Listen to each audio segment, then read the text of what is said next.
Everyone, welcome to your YouTube channel.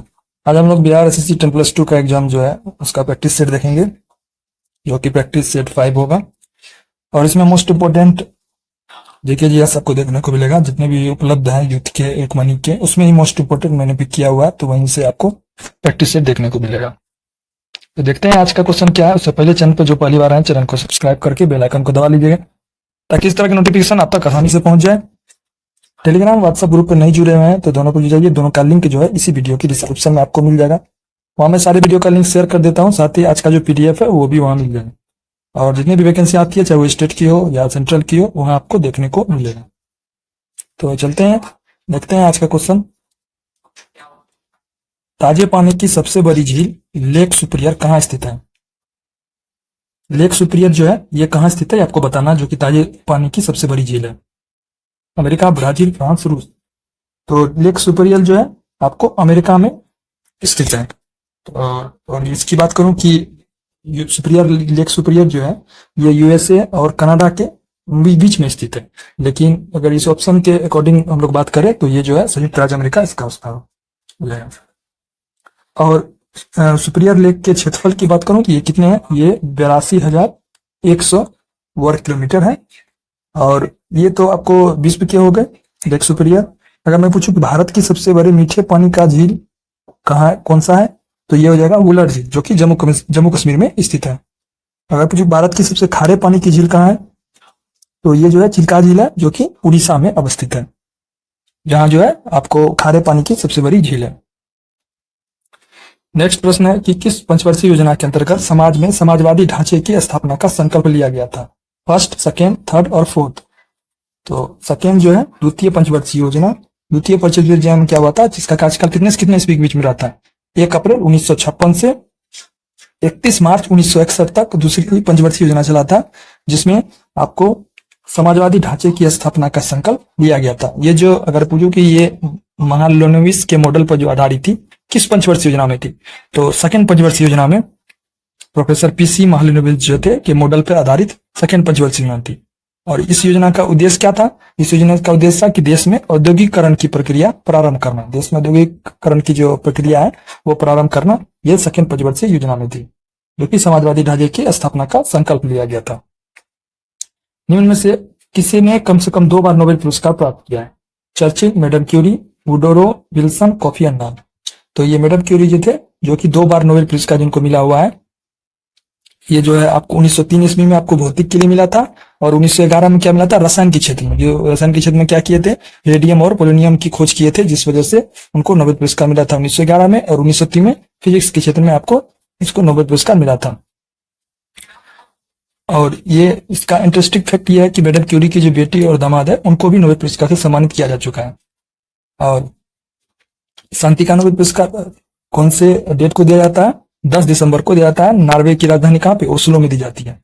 और बाकी जितने श्रेणी के जो पुरस्कार है उसको जो है स्वीडन में दिया जाता है, स्टॉकहोम स्वीडन में दिया जाता है। शांति का नोबेल पुरस्कार नॉर्वे, ओस्लो में दी जाती है 10 दिसंबर को, और बाकी जो है जितने भी है सभी श्रेणी के वो स्टॉकहोम स्वीडन में दी जाती है। सविनय अभिज्ञान आंदोलन में गांधी जी के बाद सत्याग्रह का नेतृत्व किसने किया था? Annie Besant, Sarabhai, Mridulakshmi, Sarojini Naidu. तो गांधी जी के बाद सत्याग्रह का आंदोलन जो है सरोजिनी नायडू ने किया था। और इसमें जो है आपको जो हुआ था, जब गांधी जी की गिरफ्तारी हो गया था, तो सरोजिनी नायडू और इमाम साहब ने आंदोलन का नेतृत्व किया था, दोनों मिलकर नेतृत्व। तो इसका ऑप्शन जो है, ऑप्शन के अकॉर्डिंग जो है सरोजिनी नायडू होगी। ग्राम पंचायत कौन सा कर नहीं लगा सकता है? कृषि कर, स्वच्छता कर, जल कर, प्रकाश शुल्क। तो ग्राम पंचायत जो है कृषि कर नहीं लगा सकता है, और बाकी जितने भी कर है वो ग्राम पंचायत लगा सकते हैं। ग्राम पंचायत को टैक्स लगाने की शक्ति होती है। और कृषि पर आयकर कौन लगा सकता है? कृषि पर आय जो है राज्य सरकार लगाया जा सकता है, आयकर भारत सरकार द्वारा लगाया जाता है। नेक्स्ट है कि खासी भाषा किसमें सम्मिलित है? ऑस्ट्रो-एशियाटिक उपकुल की मुंडा शाखा, ऑस्ट्रो-एशियाटिक उपकुल की मोनसेखेर शाखा, चीनी तिब्बत कुल का उत्तरी असम शाखा, चीनी तिब्बत कुल की असम म्यांमारी शाखा। तो इसका सही आंसर हो जाएगा ऑस्ट्रो-एशियाटिक उपकुल की मोनखमेर शाखा। नेक्स्ट है कि आपको भारतीय संविधान में संसद के दोनों सदनों की संयुक्त बैठक का प्रावधान किस देश के संविधान से प्रेरित है? भारतीय संविधान में जो संसद के दोनों सदनों की संयुक्त बैठक जो है किस देश से लिया गया? ऑस्ट्रेलिया से, कनाडा से, अमेरिका से, ब्रिटेन से। ये जो है ऑस्ट्रेलिया से लिया गया। सबवर्ती सूची किससे लिया गया? ये भी ऑस्ट्रेलिया से लिया गया। मौलिक कर्तव्य किससे लिया गया? रूस से लिया गया है। मूल अधिकार और संविधान की सर्वोच्चता, राष्ट्रपति पर महाभियोग, वित्तीय आपात, ये सब जो है अमेरिका से लिया गया। विधि का शासन, एकल नागरिकता, ये सब जो है ब्रिटेन से लिया गया। नेक्स्ट है कि भारत में उगाई जाने वाली अधिकतम कॉफी की किस्म क्या है? Old chicks, Coorgs, arabica, Kents. तो ये जो है अरेबिका, अरेबिका जो है भारत में जो मोस्टली आपको कॉफी उगाई जाती है वो अरेबिका। अरेबिका जो है कहाँ पे उगाई जाती है? भारत में कर्नाटक राज्य में। और चाय की सबसे अधिक उत्तम किस्म जो है कहाँ भारत में कहाँ होती है? दार्जिलिंग में, जो कि पश्चिम बंगाल में। तो कॉफी का सबसे अधिक उत्पादन कौन सा देश में होता है? विश्व में ब्राजील में। अगला प्रश्न है, इस योजना के अंतर्गत सरकार ने वह कृषि नीति बनाई जिसने हरित क्रांति को जन्म दिया। ये बताना छठी, द्वितीय, चौथी और तृतीय पंचवर्षीय योजना के द्वारा। तो तृतीय पंचवर्षीय योजना के द्वारा यह नीति बनाई जिसने हरित क्रांति को जन्म दिया। अब क्वेश्चन उठता है कि तृतीय पंचवर्षीय योजना कौन से बीच में आता है? 1961 से 66। और द्वितीय पंचवर्षीय योजना कब आता? 1956 से 61, और ये 61 से 66। तो तृतीय पंचवर्षीय योजना के अंतर्गत ये जो था क्रांति को जन्म दिया गया था। नेक्स्ट है कि निम्नलिखित में से कौन सी भारत सबसे बड़ी कृत्रिम ताजे पानी की झील है? सही उत्तर हो जाएगा शिवाजी सागर झील। शिवाजी सागर जो है सबसे बड़ा कृत्रिम ताजे पानी की झील है। और कृत्रिम झील जो गोविंद सागर झील पे है। और इसके बाद अगर मैं बात करूं कि पूर्वोत्तर जो है भारत की सबसे बड़ी मीठे पानी की झील कौन सा है? लोकटक झील है, जो मणिपुर में स्थित है। अगला प्रश्न है कि भारतीय आधिकारिक गोपनीयता अधिनियम कब पारित किया गया था जिसने प्रेस की स्वतंत्रता को प्रतिबंधित कर दिया था? ये आपको बताना 7, 1904, 1903, 1905। 1904 ईस्वी जो है आपको गोपनीयता अधिनियम 1904 में पारित किया गया था। नेक्स्ट प्रश्न है, भारतीय संविधान ने भारत को किस प्रकार वर्णित किया है? राज्यों एवं संघ क्षेत्रों का महासंघ, एक राज्यों का संघ, उसके बाद भारतवर्ष एक महासंघीय राष्ट्र। तो ये जो है एक राज्यों का संघ जो है भारतीय संविधान ने भारत को किया है। उसके बाद आगे पूछूं कि अनुच्छेद 1 में जो है भारत के राज्य का वर्णन है। संविधान के भाग 2 का अनुच्छेद 5 से 11 क्या है? नागरिकता से संबंधित है। 5 से 11 अनुच्छेद आर्टिकल जो है नागरिकता से संबंधित है, जो कि भाग 2 में है। और भारत में जो है एक एकल नागरिकता है, जिसको इकहरी नागरिकता कहते हैं। वो किससे लिया गया? ब्रिटेन से लिया गया। अगला प्रश्न है, ये आपको बताना है कि लोकसभा द्वारा पारित धन विधेयक राज्यसभा द्वारा भी पारित मान लिया जाता है यदि उस सदन उस पर किस समय सीमा में कार्य संपादन न कर सके। तो सही उत्तर हो जाएगा 14 दिन। 14 दिन के अंदर नहीं कर पाएगा तो उसको स्वीकृति मान लिया जाएगा। स्वीकृति नहीं देती है, दोनों के द्वारा पारित मान लिया जाता है 14 दिन के अंदर। नेक्स्ट प्रश्न है कि सरदार वल्लभ भाई पटेल की तुलना निम्नलिखित में से किससे की जाती है? जोसेफ मैजिक, कैमूर, गैरिबाल्डी और बिस्मार्क के द्वारा। तो बिस्मार्क के द्वारा जो सरदार वल्लभ भाई पटेल का, आपको बिस्मार्क कौन था? जर्मनी का एकीकरण किया था, बिस्मार्क किया था, उसकी तुलना सरदार वल्लभ भाई पटेल से की जाती है। सरदार पटेल को भारत का लौह पुरुष भी कहते हैं और भारत के प्रथम गृह मंत्री और उप प्रधानमंत्री सरदार पटेल थे। नेक्स्ट प्रश्न है, सूर्य के रहस्यों को जानने हेतु आदित्य L1 अंतरिक्ष यान भारत के श्रीहरिकोटा के सतीश धवन अंतरिक्ष यान से इसरो द्वारा सफलतापूर्वक कब लॉन्च किया? ये करंट का है, इसको स्किप कर सकते हैं, बहुत पीछे का करंट है इसलिए। नेक्स्ट है, किसी वस्तु का पूंजी तथा उत्पादन का अनुपात किसका माप है? तो उत्पादन की प्रति इकाई में निविष्ट पूंजी की राशि का जो है अनुपात है।